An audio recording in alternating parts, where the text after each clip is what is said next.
ગુરુ માતા સુદીક્ષાજી સાત સંગાથજી પ્રેમથી બોલજો ધન્ય નિરાકારજી। આજે આપણે વિચાર શક્તિ અને પોતાનું મહત્ત્વ સમજો। જ્યાં ભગવાન બુદ્ધનો સત્સંગ સાંભળવા લોકો ભેગા થયા હતા ત્યાં બે ખિસ્સા કાતરું પહોંચ્યા। એક ખિસ્સા કાતરું તો લોકોના ખિસ્સા કાતરતો જ હતો અને બીજો બુદ્ધનો સત્સંગ સાંભળવા લાગ્યો।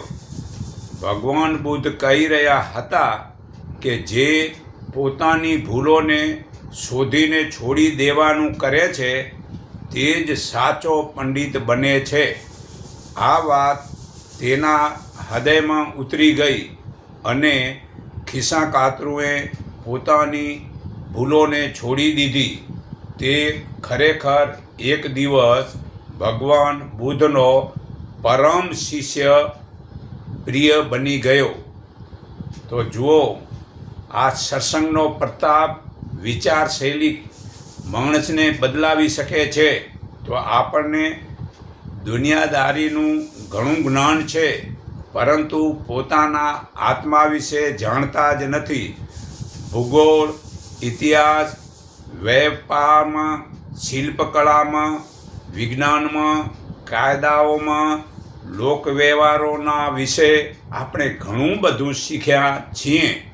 તે જ્ઞાન વડે આજીવિકા કમાવામાં અને પ્રતિષ્ઠા મેળવવામાં પણ અમુક ભલે સફળ થાય છે ને કામ આવે છે, પરંતુ તે કરતાં મહત્ત્વપૂર્ણ જાણકારીથી જ અજાણ છીએ।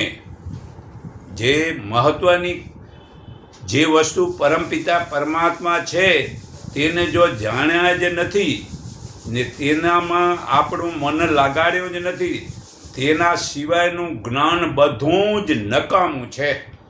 તો બહારની જાણકારીના ઠાઠમાઠના કારણે આપણે સૌ આત્માને ભૂલી ગયા છીએ।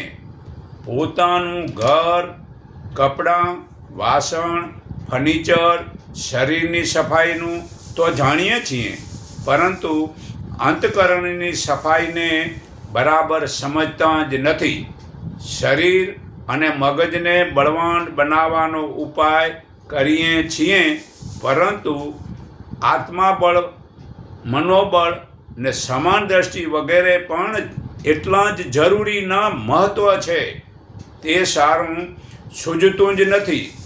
તૃષ્ણા એ અને વાસનાની લાલચમાં ખોટી રીતે જ્યાં ત્યાં ફેરો છો, પરંતુ એ યાદ રાખો, આત્મા સંતોષ વડે જ પરમાત્માનો અનુભૂતિનો કે અનુભવો પણ ખૂબ કિંમતી છે, જેની આગળ આ બીજું તમારું બધું નકામું છે।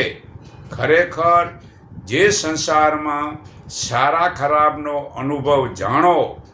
ગુરુ દ્રોણે ધર્મરાજાને કહ્યું, જા તું એક આખા શરીરમાં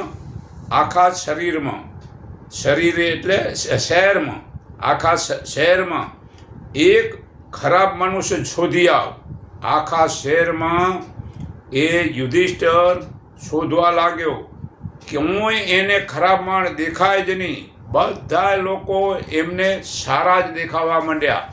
છેવટે એ થાકી ગયો અને ગુરુદ્રોણ પાસે આવીને બોલ્યો, ગુરુદેવ, મને એક પણ ખરાબ માણસ મળ્યો નહીં।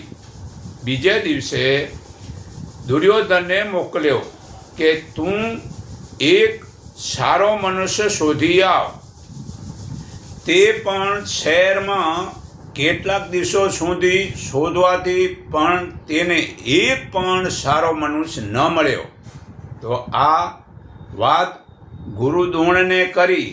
આમ તો શહેરમાં બંને પ્રકારના લોકો રહેતા હતા, પરંતુ તે બંને શિષ્યોને પોતાના સારા વિચારને અનુરૂપ લોકો જેવા મળ્યા। સંસારમાં જે કંઈ સારું ખોટું દેખાય છે તેનું મૂળ કારણ આપણી વિચાર દ્રષ્ટિ. આપણી જેવી દ્રષ્ટિ છે તેને તેવી મતલબ કે દેખાશે. તો આપણી દ્રષ્ટિને સુધારી લેવામાં આવે તો આત્માનો આનંદ ખૂબ જ સંતોષ થાય છે. તો વિચાર સારા હશે તો બધા જ સારા દેખાશે. તો દ્રષ્ટિને સુધારવી પડે છે. સુધાર્યા વિના દ્રષ્ટિ સારી થતી નથી. તો આપણે બહાર જોવાનું જે કરીએ છીએ તે કરતાં વધુ અંદર જોવું જોઈએ. બીજા શું કરે છે તે જોવાનું છોડીને પોતાની ઈમાનદારી વધુ કરવી જોઈએ. પોતાના આત્માને જાણવો જોઈએ. બીજાને સુધારવા કરતાં પોતે સુધરવાનો પ્રયત્ન વધુ કરવો જોઈએ.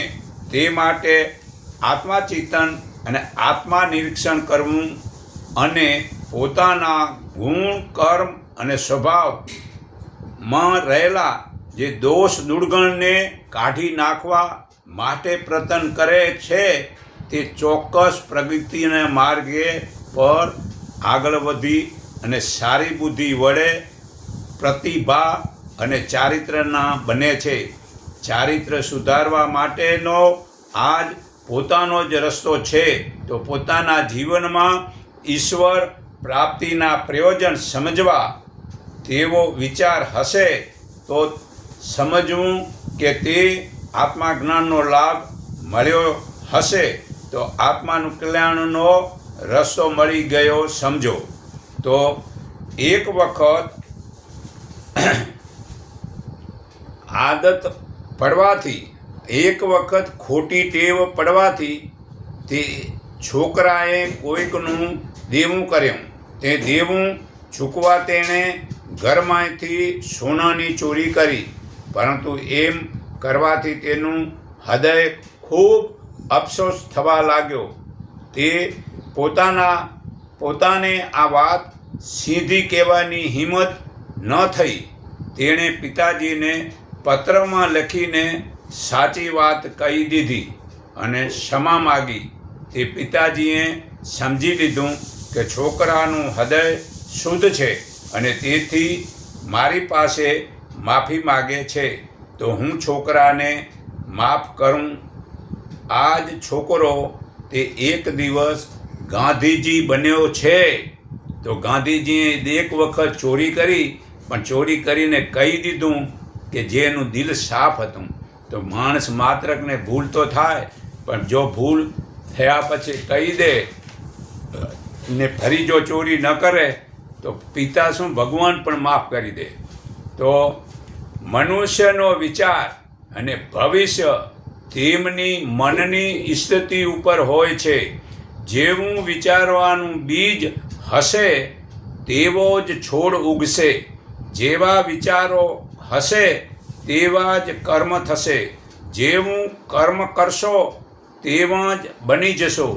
ખરાબ કે સારા કર્મ સાથે તેનો ગાઢ સંબંધ છે. સુરતાની વૃત્તિ સામે આવે છે.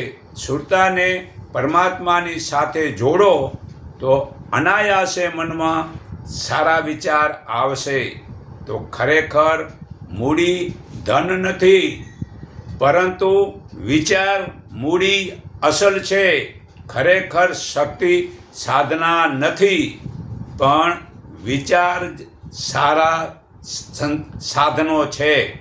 મનુષ્યની કિંમત વિચારશીલતા ઉપર આધાર છે.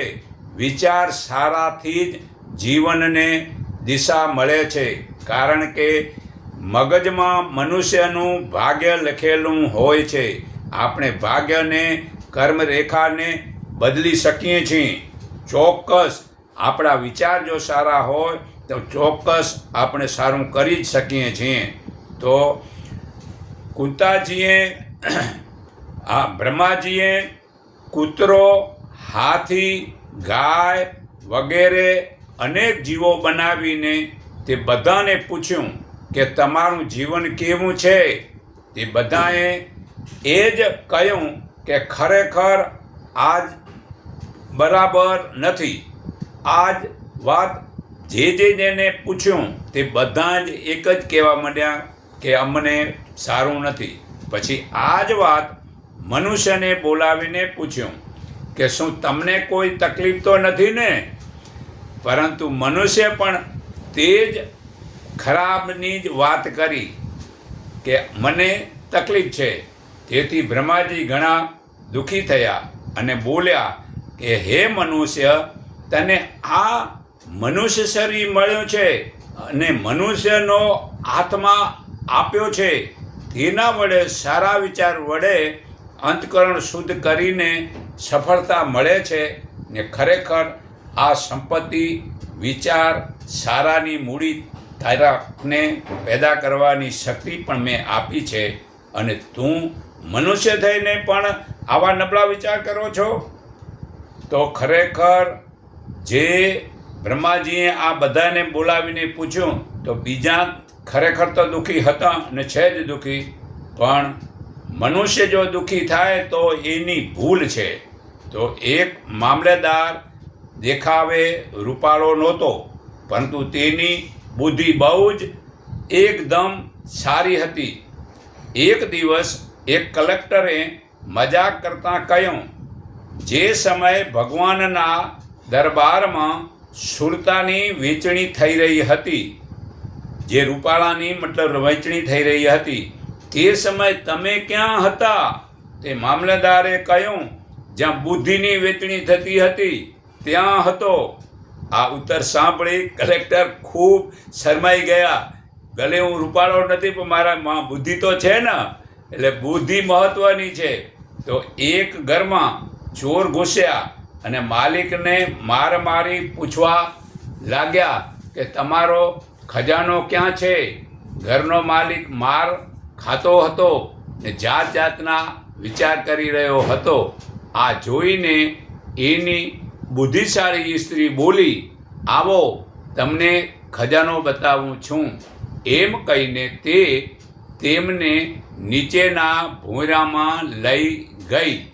ત્યાં પહોંચીને બોલી, અરે હું ચાવી તો ઉપર જ ભૂલી ગઈ છું કબાટની. આમ કહીને તે ઉપર આવી અને દરવાજો બંધ કરી દીધો. તેણે પોલીસને બોલાવી તે ચોરને પકડાવી દીધા. તે પોલીસ પણ ધીરજ અને બુદ્ધિથી કામ લેવાના સ્ત્રીના વિચારની પ્રશંસા કરી કે આ જુઓ તો ખરો કે પુરુષ માર ખાતો હતો અને આ બાઈએ આપણે બોલાવી ને બુદ્ધિનો વિચાર કેવો ઉપયોગ કર્યો. તો સારા વિચારથી જ મન મતલબ આગળ વધે છે. તો વિચાર સારા વડે ચારિત્રવાન બને છે. શ્રેષ્ઠ પ્રવૃત્તિમાં જોડાયેલ લોકોનો સત્સંગથી આત્માનું જ્ઞાન આગળ વધી શકાય છે.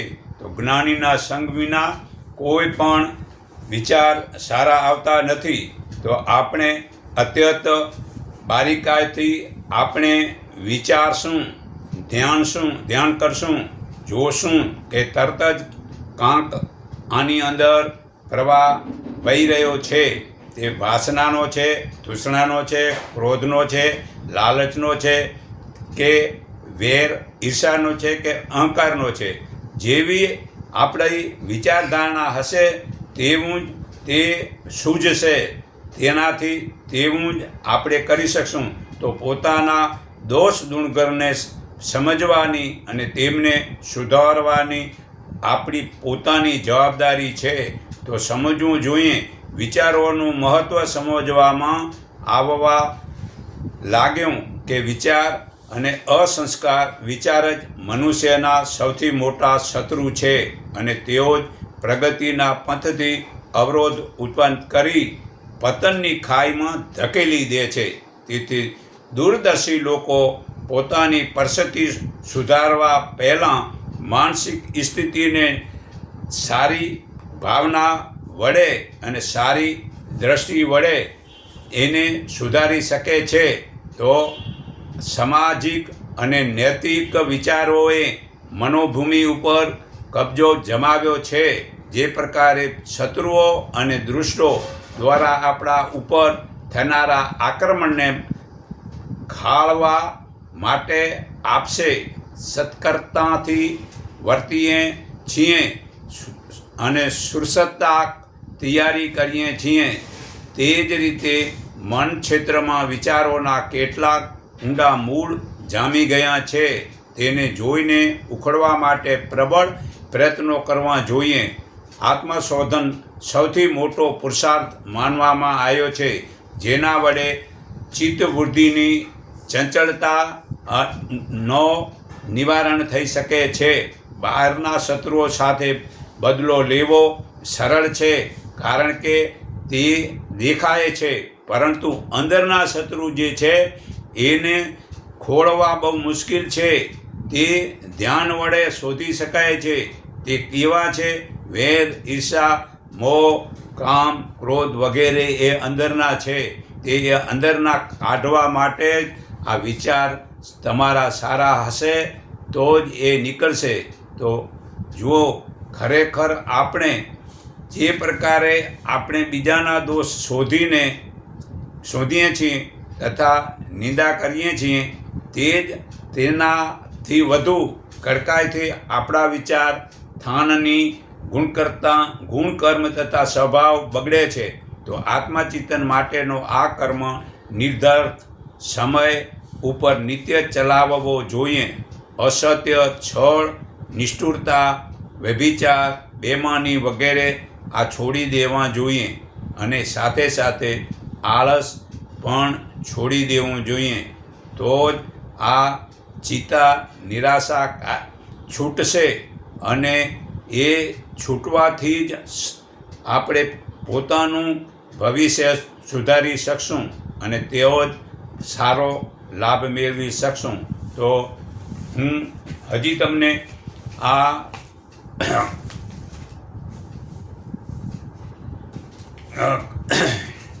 અથર્વવેદ 19:63 બ્રાહ્મણો જાતે જ સાવધાન થઈને પોતાના યજમાનોને પોતાના કર્મોથી અટકાવે, જેનાથી બધાનું કલ્યાણ થાય અને બધાના આયુષ, પ્રાણ, ધન, કીર્તિ, સુખ અને શાંતિ વૃદ્ધિ થાય.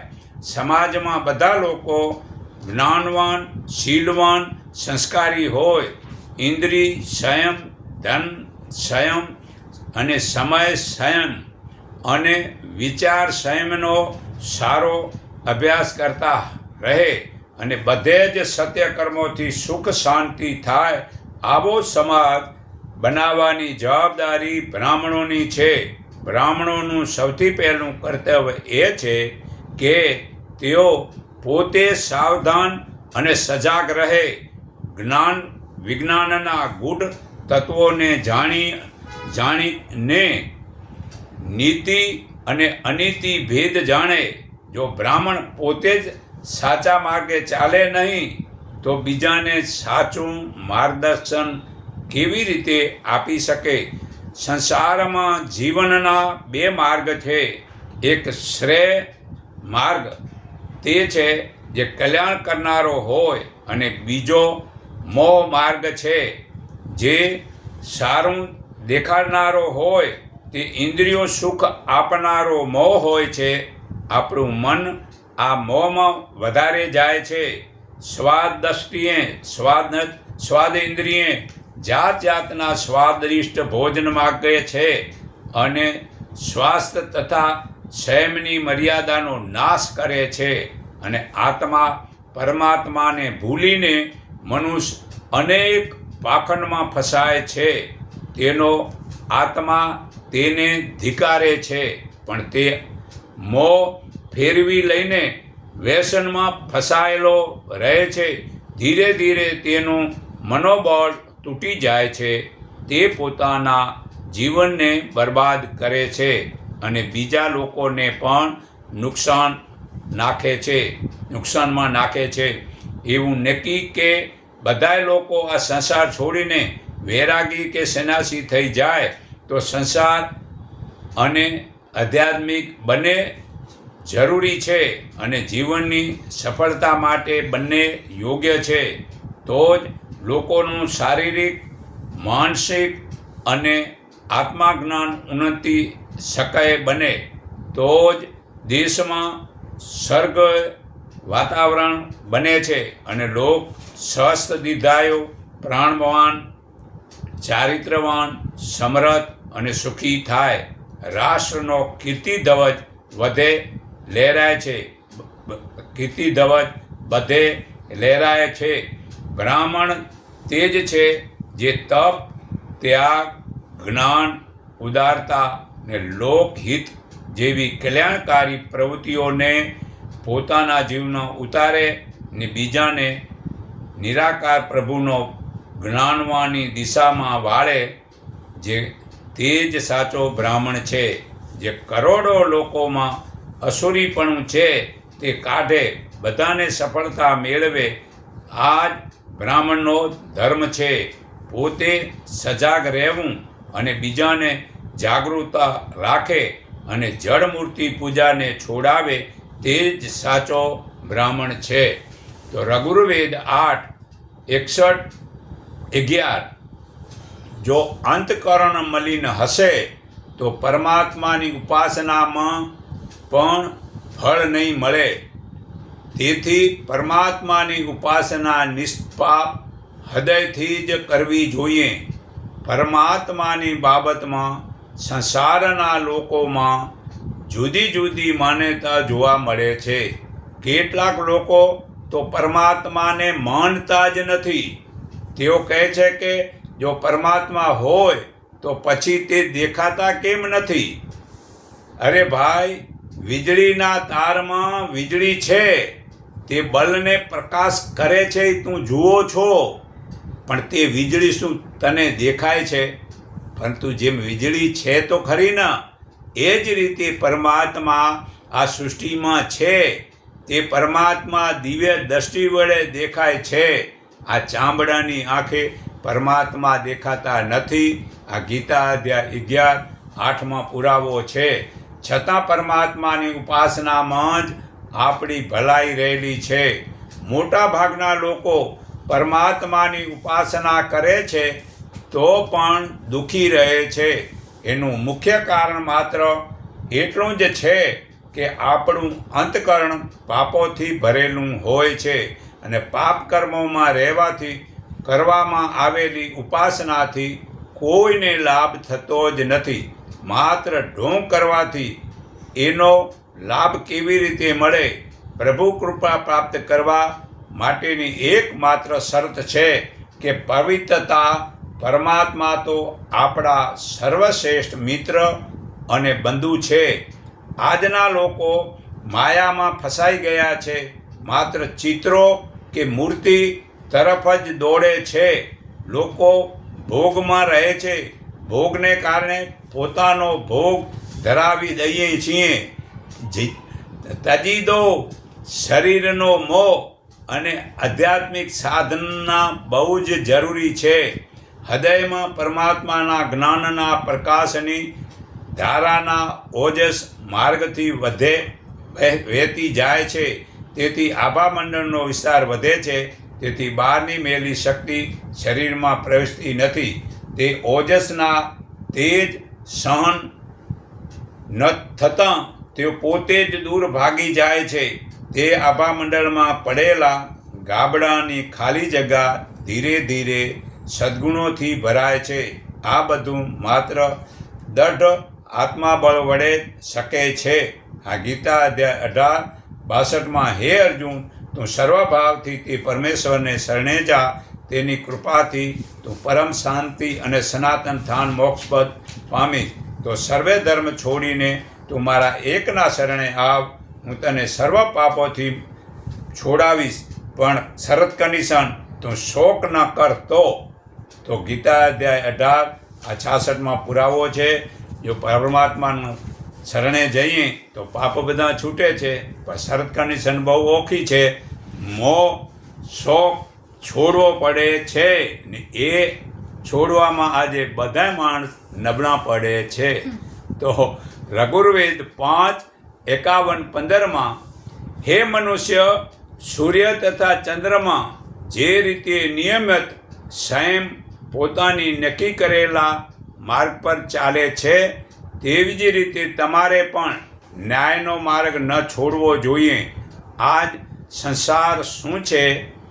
બ્રહ્માંડનો એક નાનો અંશ છે, છતાં અખિલ બ્રહ્માંડમાં ઘણા મહાન છે, બહુ જ વિશાળ છે. છતાં મનુષ્ય ફક્ત તેના એક નાના અંશને જ ગણી શકાય છે. પરમાત્મા કોણ જાણે કેટલાય સૌરમંડળ, સૂર્ય, પૃથ્વી, નક્ષત્ર વગેરે બનાવ્યા છે. તે બધા કરોડો વર્ષોથી બ્રહ્માંડમાં આમ ચક્કર માર્યા કરે છે. કેદી તે વ્યવસ્થામાં કોઈ પણ પ્રકારની ભૂલ થતી નથી. તે નિયમ પાલનમાં કોઈ પણ આળસ કરતા નથી. એક જ મનુષ્ય જીવનનો એ સૌથી મોટું ભૂલ આળસ છે કે ચારે બાજુએ પરમાત્મા પ્રત્યક્ષ હાજર છે, છતાં મનુષ્ય પોતે પરમાત્માની વ્યવસ્થા પાલનને એક બંધન માને છે. ભલે તેનું પોતાનું કાર્ય હોય કે પછી કુટુંબનું કે સામાજિક, તે દરેક કાર્યમાં પોતાની મરજી પ્રમાણે જ ચાલે છે. કાયદાને બનાવી પોતે જ કાયદાને તોડે છે. પોતાની શાન આંખ સમજ્યો હોય તો આવી ભૂલ ન કરે. મોટા ભાગના મૂર્ખાઓ પેદા થાય છે અને તે પરસ્પર વેર, ઈર્ષા અને વેમની શંકાની ઝેરી વેલાનો વિકાસ કરે છે. પ્રગતિ અને પ્રસન્નતા બધાનો આધાર સમાજ વ્યવસ્થા પર રહેલો છે. રોટી, કપડાં, મકાન, સુખ સગવડના અનેક સાધનો તેના માટે કોણ બનાવે છે ને કોણ જાણે? કેટલા લોકો ખેતર, કારખાનામાં દિવસનું કામ કરીને બધું જ બનાવે છે.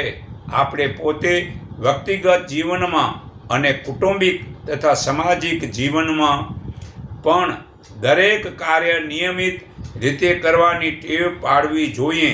પોતાના આહાર, વિહાર, વ્યાયામ, ધ્યાન, વેપાર, ધંધાને નિયમિતથી વ્યવસ્થિત રીતે જ કરવા જોઈએ.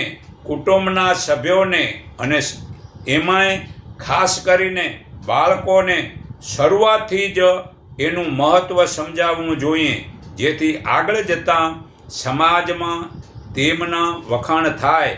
નિયમ પાલનને પોતાનો સ્વભાવ બનાવી લેવો જોઈએ. માતા પિતાને પગે લાગવું તે ધર્મ છે. પથરાને પગે લાગવું તે ધર્મ નથી. ગુરુને પગે લાગવું તે ધર્મ છે. જે ધર્મ છે તે સમજો ને જે અધર્મ છે તેને છોડી દો. તો ખરેખર યજુર્વેદ 39:7માં બધા જ ધર્માત્મામાં કેવા ધર્મથી પરમાત્માને પામે છે? સાંભળી લો. બધા ધર્માત્મા આ સંસારમાં શાંત રહે છે. તેઓ જ તેજેન્દ્રિય, જીતેન્દ્રિય તથા ચંચળ, તારરહિત થઈને સુખને પામે છે. પરંતુ પાપાચારી પુરુષો, ભય પમાડનારા, ભયભીત, મૂર્ખ અને ઇન્દ્રિયોના દાસ દુઃખી થઈ અનેક યોનિઓમાં ફરે છે. આપણે બધા જાણીએ છીએ કે પરમાત્માને પ્રાપ્તિ કરવી છે તો જ શાંતિ થાય. છતાં બાહ્ય જગતના આ બનાવટી માયાની આસક્તિને છોડતા જ નથી. જે લોકો વિવેકવાન હોય છે તેઓ એવું વિચારે છે કે અંધકારથી અજ્ઞાનમાં ઘણું જ ભટકી લીધું. હવે આપણે આત્મિક ઉન્નતિ કરીને આધ્યાત્મિક પૂંજીને મૂડીને ભેગી કરીએ. ફક્ત આ જ સિદ્ધિથી મનુષ્ય અમૃત તત્વને પ્રાપ્ત કરે છે અને તે જ સ્થાયી સુખ શાંતિ મેળવે છે.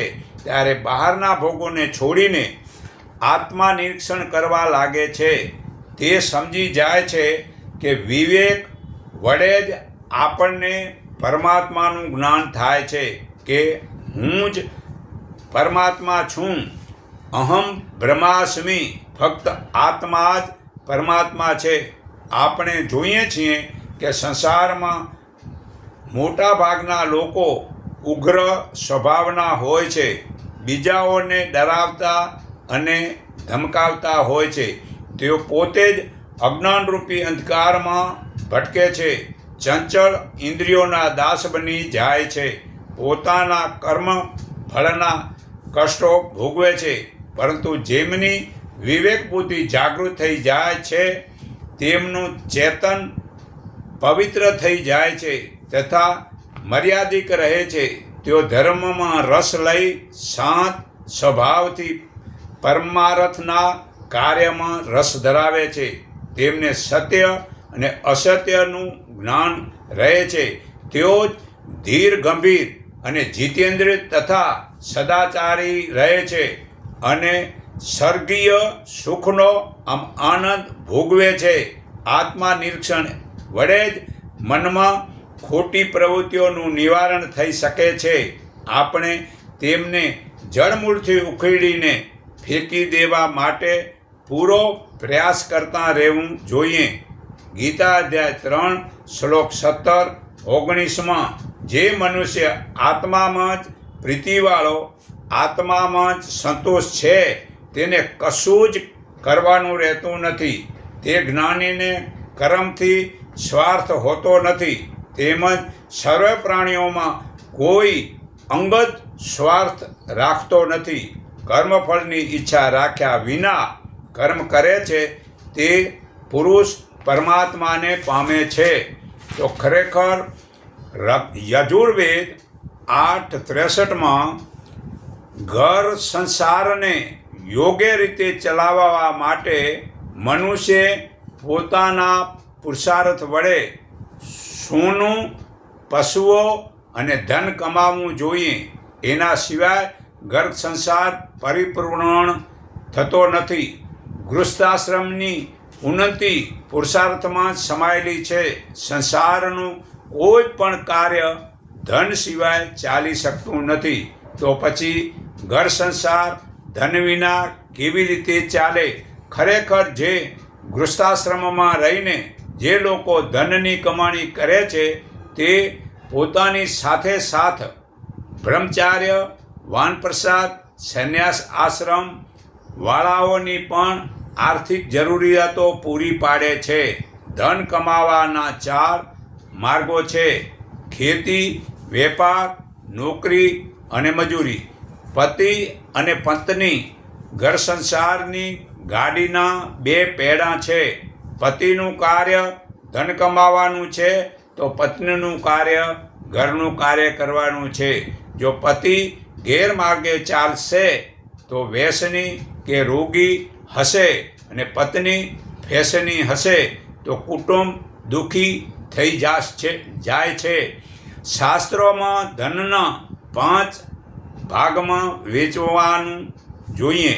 એક ભાગ ધર્મના માટે, બીજો ભાગ કીર્તિ માટે, ત્રીજો ભાગ દાન.